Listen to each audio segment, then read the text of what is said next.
Super star Mahesh బాబుతో దర్శకధీరుడు రాజమౌళి తెరకెక్కిస్తున్న చిత్రం 'SSMB 29'. ఈ సినిమా చిత్రీకరణ ప్రారంభమవడంతో ప్రేక్షకుల్లో ఆసక్తి రోజురోజుకి పెరిగిపోతుంది. రెగ్యులర్ షూటింగ్ కొన్ని రోజుల క్రితం ఒరిస్సాలో మొదలైంది. ఈ భారీ బడ్జెట్ ఫారెస్ట్ అడ్వెంచరస్ యాక్షన్ ఫిల్మ్‌లో కథేంటనేది ఇంకా బయటికి రాకపోయినా ఎవరి ఊహాగానాల్లో వాళ్ళున్నారు. మహేష్ బాబు మరియు పృథ్వీరాజ్ షూటింగ్‌లో పాల్గొనగా కీలక సన్నివేశాలను చిత్రీకరిస్తున్నారు రాజమౌళి. ఈ క్రమంలో ఓ కొత్త కథనం మీడియాలో వైరల్ అవుతుంది. దాని ప్రకారం రామాయణంలో గొప్పదైన ఎపిసోడ్ ఆధారంగా రూపొందిస్తున్నారని చెప్తున్నారు. ఇంతకీ ఆ ఎపిసోడ్ ఏంటి? రామాయణంలో కీలక ఘట్టమైన లక్ష్మణుని బ్రతికించడానికి సంజీవిని కోసం హనుమంతుడు వెళ్లిన ఎపిసోడా? ఆ కాన్సెప్ట్‌ను బేస్ చేసుకుని మోడ్రన్ కాలానికి తగ్గట్టుగా మార్చినట్లు తెలుస్తుంది. ఈ కథలో కూడా ఓ ప్రాణాన్ని బతికించడం కోసం సంజీవిని లాంటి మెడిసిన్ వెతుకుతూ మహేష్ బాబు ఈ జర్నీ చేస్తాడని చెప్పుకొస్తున్నారు. కథలో కాశీ నగరానికి కూడా ప్రాముఖ్యత ఉంటుంది.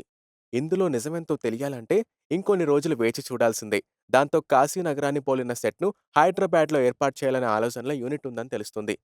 ఇక మహేష్ ప్రపంచాన్ని చుట్టే మనిషిగా కనిపించబోతున్నారు. దీనిపై ఆడియన్స్‌లో నెలకొన్న ఎక్స్‌పెక్టేషన్స్ అన్నీ ఇన్ని కావు. ప్రస్తుతం సినిమా షూటింగ్ ఒరిస్సాలో జరుగుతుంది. మహేష్, పృథ్వీరాజ్ మరియు ప్రియాంకల కాంబినేషన్ సీన్‌లు చిత్రీకరిస్తున్నారు. కాగా ఈ సినిమా షూటింగ్‌లోనే ఓ వీడియో బయటకొచ్చింది. దీంతో మరింత కట్టుదిట్టమైన ఏర్పాట్లతో ఈ సినిమా చిత్రీకరణ జరుగుతున్నట్లు తెలుస్తుంది. ఈ నెల 28 వరకు తోలోమాలి, దేవ్మాలి, మచ్కండ్ ప్రాంతాల్లో ఎంపిక చేసిన లొకేషన్లలో చిత్రీకరణ జరుగుతుంది. తోలోమాలి పర్వతంపై భారీ సెట్ రూపొందించారు. కీలక పాత్ర పోషిస్తున్న ప్రియాంక చోప్రా మరికొన్ని రోజుల్లో షూటింగ్‌లో పాల్గొననున్నట్లు తెలుస్తుంది.